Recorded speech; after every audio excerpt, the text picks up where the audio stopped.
So I just gotta get this out of the way. This is a obviously Halloween themed video that was supposed to come out either on Halloween or sometime during October, and obviously that didn't happen. So I hope you spooky season enthusiasts are happy to see Halloween is still going a month later.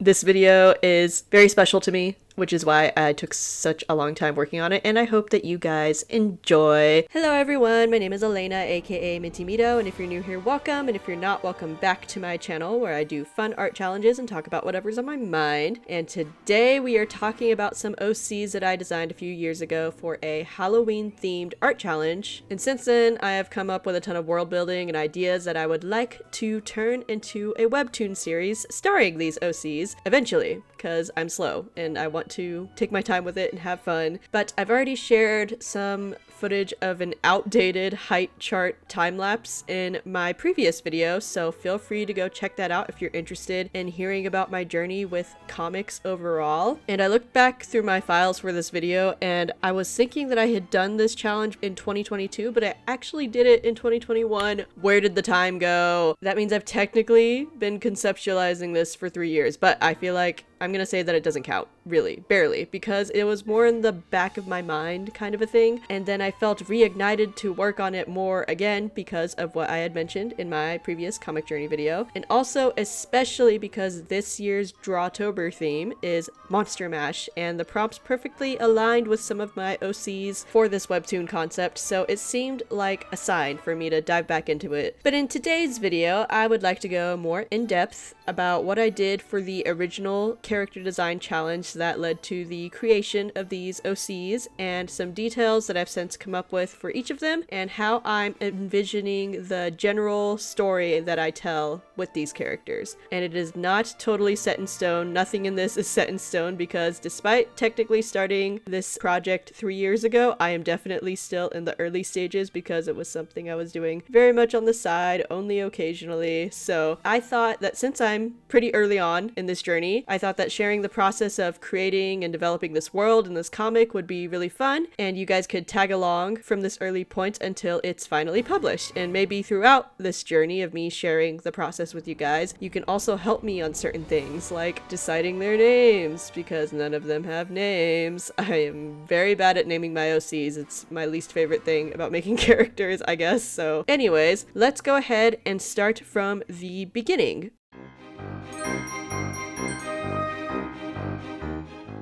Alright, we're back in 2021, and I really still cannot believe that it was that long ago, but whatever. Basically, I just was wanting to do a drawing challenge, but I did not want to do Inktober or any other daily art challenge, again, because I've done it in the past several times, and all of them led to mental breakdowns, so I don't know why I kept doing it. I just like torturing myself, I guess. And I really do enjoy just the concept of doing a challenge or a series, but the daily ones definitely just aren't for me. I don't think I'll ever do a daily one ever again unless I really set a lot of limitations. But in 2021, I decided I still wanted to do a challenge, so I came up with one on my own. And basically, I just listed 10 common Halloween costumes on one side, and then 10 random elements / concepts that I liked on the other side, and then I used a randomized wheel to decide which two concepts I would combine into a single character. I really like these types of randomizer challenges because the element of surprise is always fun to work with. I've done one before. It was a TikTok character randomizer challenge, I think, but I'd like to do more of those. Let me know if there's any specific ones you'd like me to try for a future video, because I would definitely love to do that. But anyways, after getting this all set up, here were the final 10 prompts that I had to work with, and in the spirit of the original Inktober, at the time I decided to work traditionally for these, although I did make a lot of digital edits, so the original pieces in comparison kind of seem like I'm catfishing. I also wanted them all to have roughly the same color scheme, so I went with very Halloween appropriate colors. It was basically grayscale with ink, and then I did touches of red, orange, and yellow watercolor, and then I would finalize them digitally. I also used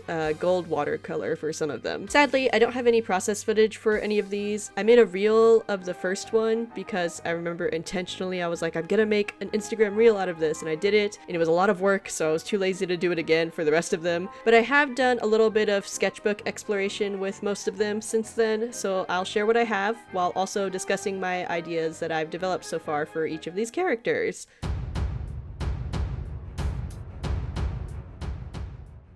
So for the first OC prompt, I designed a fire werewolf, and here's the process video I made for that one. It was originally timed to Really Bad Boy by Red Velvet, which I can't play in this video, but hey, where my Reveloves, hey! And again, this character does not have a name yet, so feel free to let me know if you have any ideas after I describe everything I've developed for his personality so far. With this challenge, I did a lot of preparation, thumbnails, and sketches. And my initial ones for this werewolf were definitely more scary, like a traditional werewolf. But then I liked the idea of juxtaposing two super intense prompts like fire and werewolf into a more calm and stoic looking character. So I gave him really big, kind looking eyes and a monk style robe. At the time of making this, I think I was inspired by the alchemy abilities from Full Metal Alchemist Brotherhood, and I'm really happy with how the composition turned out. I don't know how I came up with this fire ring. It looks so cool. I also like how I included these glowing cracks across his body while using the fire spell. I think I was definitely channeling the Lava Girl aesthetic. But since the original challenge, for this character, I haven't done too much development. In the height chart that I made, I did change his outfit. Instead of a robe, he's in more of a Victorian style vest with loose shorts tied around the knees and then bandages around his hands. I like the bandages conceptually, and I like the look of the vest, but I do want to play with more options for clothing to fit his character and the world, because I am going with a Victorian aesthetic for a lot of elements, but this character is definitely more of a wise sage type character. I've also gone back and forth on how I want to do his anatomy. I've never made this type of anthro OC. I guess he's basically a furry, but outside of Sonic style characters, I've done a million of those. But while working on more iterations, I was like, do I go more Beastars and basically just do human anatomy with fur and then a wolf head, or do I go more animalistic with the legs? I'm leaning towards the latter, just to challenge myself, because it would be very easy to just do a wolf head on a human body basically. But let me know if you have any thoughts on that. I think I'm leaning towards the latter. For now, with the story I have in mind, he plays a pretty minor role, but that could totally change. Again, nothing's set in stone. And I've decided to write brief character bios for each of the characters, just so you can get a very brief and really simplified look into who they are and the role that they would play in the story. So for this character, here is the bio. Cue dramatic music. A sage werewolf with an unknown past, revered for his wisdom. His demeanor is so calm that it's almost unnerving. Or maybe it's the enormous stature and sharp teeth that strikes fear into those who come across him. And for a better idea of the type of energy I'm going for, think Uncle Iroh vibes, but a bit more serious, and then a Fire Lord Ozai level of intimidation. But that's all I have for this character. Let's move on to the next one.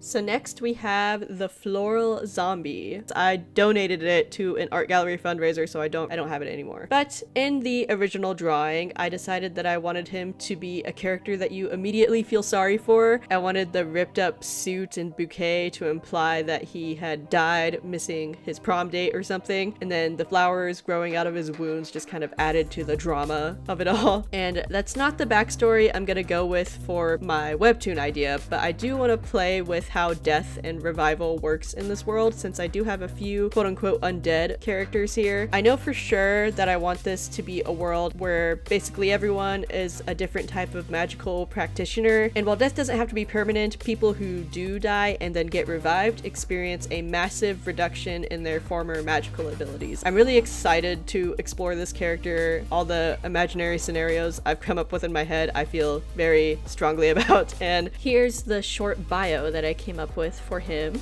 This zombie guy doesn't have any goals, ambitions, or desires in life. He just wants to laze around all day doing nothing but daydreaming.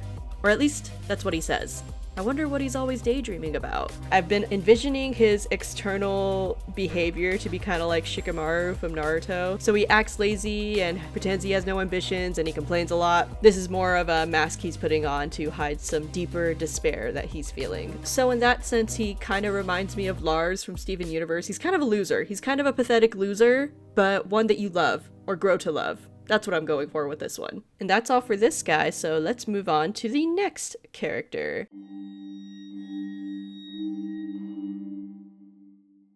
So next up, we have my Leaf Ghost Girl. So for the original piece that I did for the character design challenge back in 2021, I love how the final turned out. I still love it, but I won't lie, it was definitely major catfishing with this one. The glowing skeleton was added in 100% digitally, but I thought the concept of that was really cool. So for her, I imagine that when she's feeling really strong emotions, you'll see this skeleton glow underneath her. But otherwise, she looks like a standard ghostly figure. You see her full body, but she's see-through, etc. I also feel like leaves was a weak concept to begin with, so I don't know why I came up with that as part of my prompt list, but oh well. I'm not totally sold on how I want to incorporate that aspect into the character for my webtoon, but I do have some ideas that I'm playing with. Let me know if you have any other ideas with that. One thing I'm still figuring out for this story is the different kinds of revivals that can happen when someone dies. Obviously, so far we have a zombie and then a ghost, two kinds of undead characters, so how does it happen? What I'm thinking is that it totally depends on the type of death, or maybe what kind of spells are available, depending on who's there to address the death. If the body is mostly intact, they can be zombified, but if the body is lost, say if somebody gets burned to death, then that's when a ghost spell can be used to revive the person's spirit instead. I'm still figuring out exactly how I want to handle this aspect of the world, but I just do like the idea of playing with it as these revival spells that can be used when someone dies.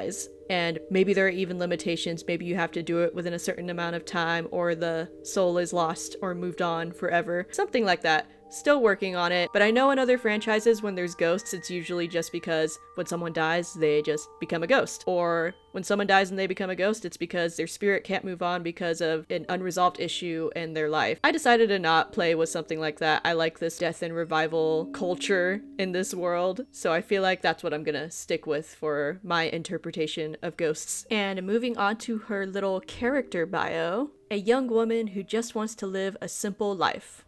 Or afterlife, since she's a ghost now after unfortunately suffering a horrible end. But death won't stop her from pursuing her studies, reading her favorite books, and spending time with the few people that she can actually stand to be around. The least she can do is try to make sure that they never meet the same fate that she did. And for her personality, I imagine her as pretty quiet, maybe even unable to speak at all, but I'm still deciding on that. And along with being a pretty quiet character, I feel like she would also be really patient, calm, level-headed, similar to Frieren or Nifuji from Wotakoi. And that's all I have for her, so moving on to the next character.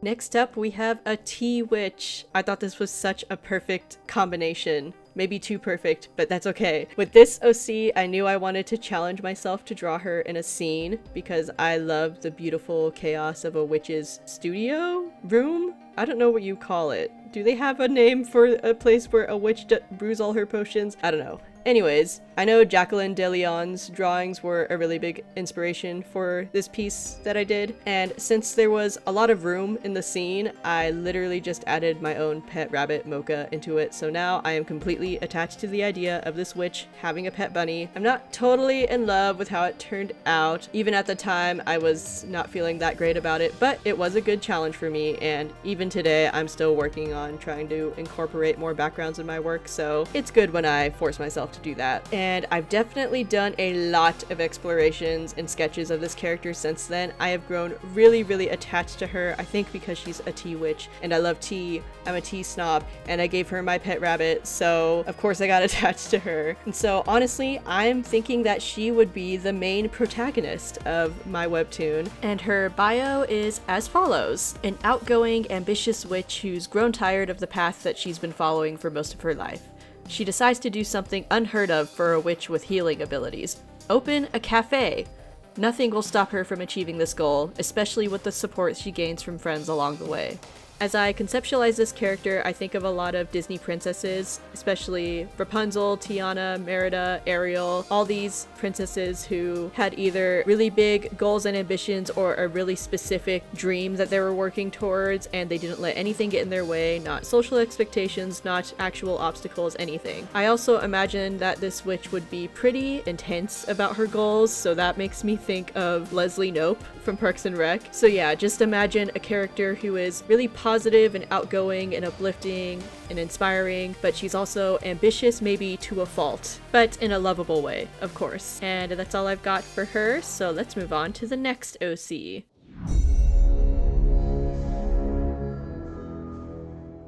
So next we have the Space Pumpkinhead Girl. With the original image I made, I had trouble coming up with a design for the theme. I don't really do things with outer space, so I don't know why I chose that as a prompt, but I decided to go along with that theme. I just drew a Pumpkinhead Girl literally in a Sailor Moon outfit, and then there's stars in the background. So I wasn't very creative with this one, but I liked the idea, the concept of a Pumpkinhead magical girl aesthetic. So since then, I've come up with a pretty clear idea of the kind of personality this character would have. I think of her as super girly and high energy, and her appearance means a lot to her, so she's always going shopping for the newest trends. She loves to be the best dressed person in the room, and she comes off as extremely confident. Maybe she's overcompensating for something, but she's able to back up this confidence with really impressive light manipulation magic channeled through her staff. And the staff is also very magical girl-esque, so I think I'm gonna stick with that, although I'll probably redesign it. I imagine that she'd be close friends with the ghost and witch girls, or at the very least she drags them to go shopping with her whenever she feels like it. And I actually illustrated this type of scene last year for Webtoon's OC Tober challenge. This was the only prompt that I attempted, and I technically didn't even finish it, but it was still good practice. It, you know, it has a background, so I definitely needed it.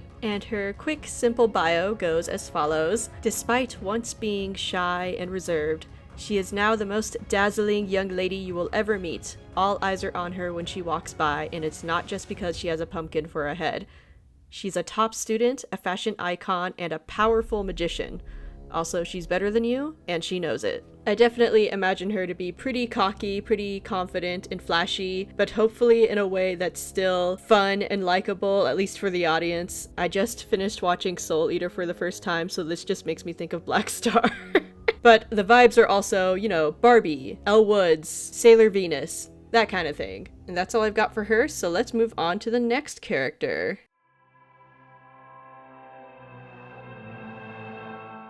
Next up, we have the Formal Devil prompt. I didn't have too many thoughts going into this one. I knew I wanted to put this devil into a ball gown, because that's what I think when I think of formal wear. Decided to have her holding a skull to show that she's intimidating and scary, and I was very much leaning towards the old school devil costumes with the pointy tail, and in this original piece, I gave her 4 horns, which were fine, but I knew that I ultimately didn't want to stick with it for this webtoon concept, because I just don't really like how they look, and I don't really understand how I would draw them at different angles. I'm just not a fan of it. I did always imagine her as a shapeshifter, one whose true form is completely unknown, but she does seem to prefer a regal feminine appearance, and I want them to be a very formidable figure of authority in this world due to how much power they wield. But I also know that I want the story to take place in a fairly small town, so I've been thinking that she's the mayor of this town. One story beat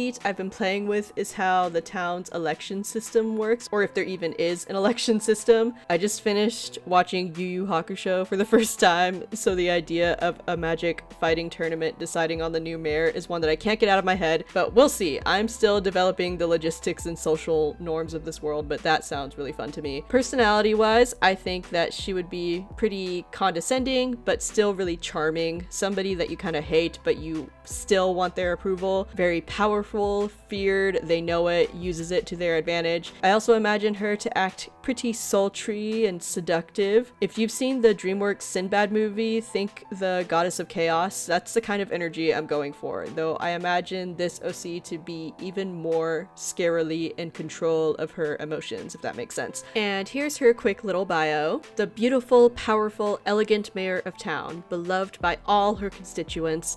Everyone adores their leadership. Seriously, you can't find anyone who doesn't. Sure, there's been a few dissidents over the years, but who knows what happened to them? Who cares? We love the mayor. And with that, let's move on to the next character.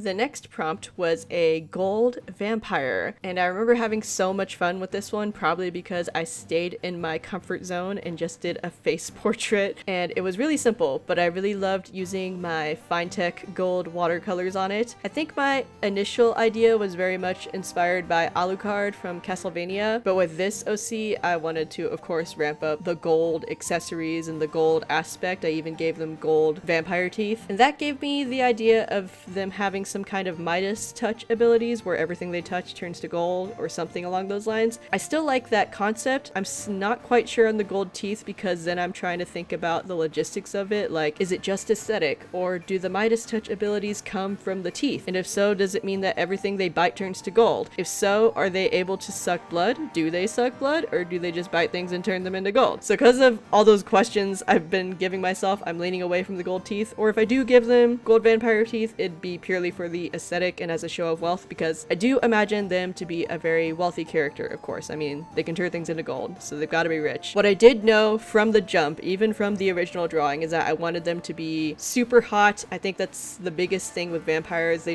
gotta be so hot, so attractive. You know, Edward is like, everything about me draws you in. And getting back into this year's Drawtober challenge, vampire was actually the first prompt. I ended up doing some extra character exploration in my aesthetic sketchbook, and if you don't know what I'm talking about, you can go check that video out if you haven't yet. Or I built my own sketchbook and I'm gonna try to do full colorful spreads in it. Basically, I knew that I wanted to give them a more distinctive outfit, so I did some Pinterest studies on Victorian style outfits. I also created an alternate version of the face because while I do like the original, I know I wasn't being very intentional with it. I just kind of did whatever, hence why especially the clothes needed a refresh. In this alternate version, I gave them locks instead of braids, way more gold hair jewelry, larger eyes, a rounder nose, pointed ears, a deeper skin tone, and in comparing the two side by side, I was able to find a happy medium that I felt more pleased with and did that for the Drawtober illustration. And I'm especially proud of the pointed ears change. I think I may steal from the Owl House and just give everyone with magic powers pointed ears just to bring some consistency among all the characters together. And here is their little bio that I wrote. Everyone's favorite local aristocratic vampire. They ooze confidence and charisma with a captivating presence. They're also the object of desire for most of the townsfolk. Who wouldn't want to marry someone with the ability to turn anything into gold? It's too bad this irresistible being seems to be extremely picky when it comes to their partnerships. With their personality, I imagine this vampire as being truly unbothered. A confidence that doesn't need to be outwardly expressed, it's just there innately, everyone can feel it. It's a type of confidence that makes insecure people feel really annoyed, but they're also really funny, they have a sense of humor, they enjoy teasing others, and ultimately they feel complete on their own. But deep down, they do wish that they had true friends because they have trouble making authentic connections with others. As a vision for their confidence and demeanor, I think about Garnet from Steven Universe and also Kakashi from Naruto. Alright, let's move on to the next character.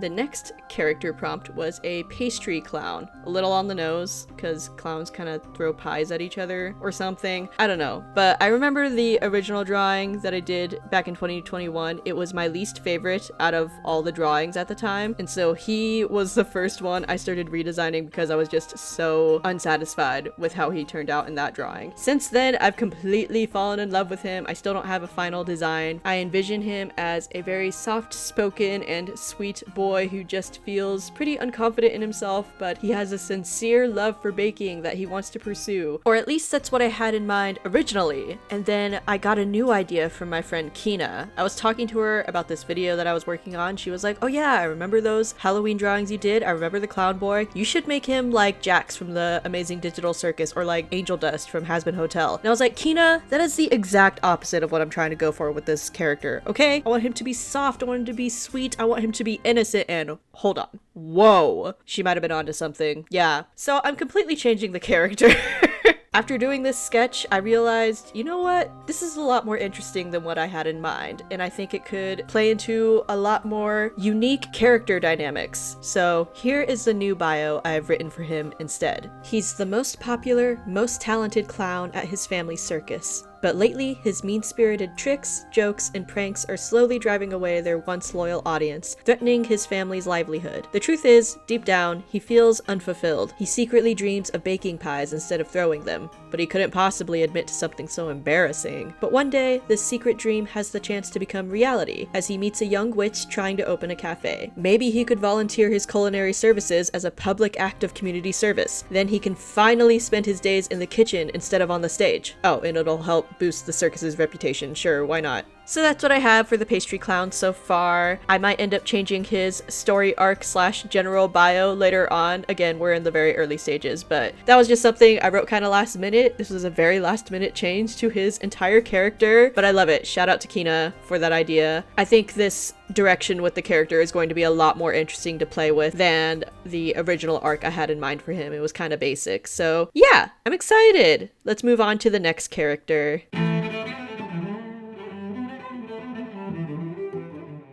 So the next prompt I got was a gem pirate, and when I got this combination of prompts, I was like, really? A gem and a pirate? You know, pirates hunt for treasure. It just was so on the nose, but I wanted to be honest because that's the combination that I got, so I went with it. I tried to make it more interesting by having this gem aspect be more of a curse that's a part of their body, and I actually really like how the final turned out. I want the history of the gem curse to be a mystery, maybe partially because I haven't figured out what the history of the gem curse is yet, and I feel like similarly to the clown, I'll probably change a lot of details for this character's appearance. His personality was always pretty clear in my mind. I imagined them to have a really big and loud personality, somebody that's super fun-loving, laughing and cracking jokes all the time, but he knows how to be serious when he needs to be. But despite being so fun and loud, they aren't as open as people think. There's a lot of mystery and unknown intent to them, and he's more manipulative than he seems. Generally, somebody who's pretty charismatic and good at getting what they want from people. I also think that he'd be quite an outcast in the town, somebody who completely goes against the typical social norms of this world, and that is something that would inform a lot of his interactions with other characters, although I'm still, again, figuring out the details. But here's the bio I have written for now. This flamboyant outcast spends most of their time at sea, fearlessly facing the mysterious monsters of the ocean. Occasionally, he has to wander into town for supplies without catching the attention of the mayor, who despises him, but sneaking around is difficult for a loudmouth pirate partially covered in giant sparkling crystals. I'm excited to work with this character. I think they're going to be so fun and funny and add a lot of humor and mystery to the story, so I'm really pumped about the vague ideas that I have regarding this OC. That's enough for now, so let's move on to the final OC.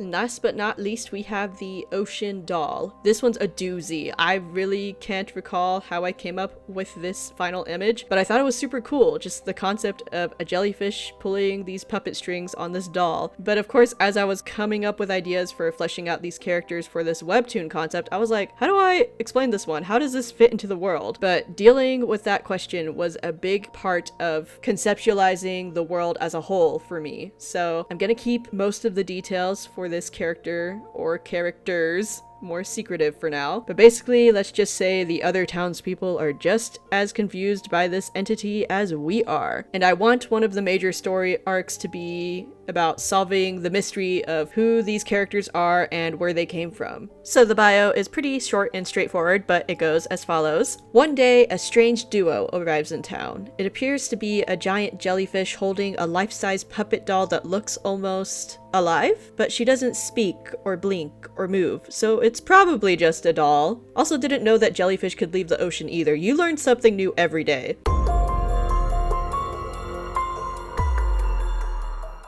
So now we get to the meat of it all, the story! And it makes me so excited because this whole idea envelops so many things that I loved in my childhood. Honestly, I was never really a Halloween is my favorite holiday kind of girl, but I've always loved Halloween and horror concepts, especially the ones aimed at a younger audience because I'm kind of a wimp. Just so you can get an idea of the media and franchises that I grew up with that are sort of creatively inspiring this particular story. There's so much. I mean, I can't list everything, or maybe I can. So as you can see, there's a lot of potential inspirations that I'm pulling from, but I hope that you can see the main through line of these. There's this spooky aesthetics, some silly and playful aspects, but ultimately just a really compelling story, memorable characters, and fun relationship dynamics. And that's what I want to go for with this webtoon. And I briefly mentioned this earlier, but essentially I want the core narrative to be about the tea witch girl deciding to open a cafe. And it's a pretty simple goal with small obstacles and conflicts along the way, like finding funding for the business, coming up with the menu, building the customer base, dealing with interpersonal issues like figuring out how to work with the Pastry Clown boy and his antics, or helping out her friends with their various issues, all while also trying to handle her own inner struggles and the pressure of societal expectations. Honestly, it's all pretty grounded, but surrounding this core story is the juicier stuff. A bunch of really out of this world dramatic happenings around the town, murder mysteries, plots to overthrow the mayor, certain characters hiding dark pasts, the mystery behind the jellyfish and doll characters, magic battles, etc. All these other plot threads that are interconnected. And I imagine that as the cafe is being developed, it becomes a social hub for the town, so it ends up serving as a central set piece to all these other side plots and schemes and drama. And I had all these ideas for the story sort of bubbling around in my head, and I wasn't sure how to bring it all together, but framing it in this way clicked together after I watched a show on Netflix called Kevin Can F Himself. I'd never heard of it before, but basically I was just drawn in by the concept. It's a sitcom housewife getting tired of being mocked and mistreated by her classic sitcom husband, and the filming switches between a typical sitcom and a gritty dark drama style like Breaking Bad. It was so good. I highly recommend it. So my goal is to strike a similar balance, but instead of it being between comedy versus drama, it would be between grounded slice of life scenes and supernatural mystery elements. In general, I just love when opposing or unexpected elements get combined or juxtaposed, and I love when expectations and tropes are subverted. It's one of my favorite things in media. Some of my favorite stories in general fall into the category of silly concept with surprisingly dark themes and heart-wrenching emotional beats. These kinds of stories are my jam, and it's what I hope to achieve with most of the stories that I tell with my work. I love stories that get really deep and serious, but I've always had a special place in my heart for comedy, so I love media that knows how to strike that balance well. For those of you who are returning viewers, you know me for my Sonic content, and I would say that even Sonic counts in this realm of subverting expectations, because Sonic the Hedgehog, the whole franchise, is fundamentally a silly concept. Blue hedgehog run fast, colorful animal friends, fight guy named Eggman. It's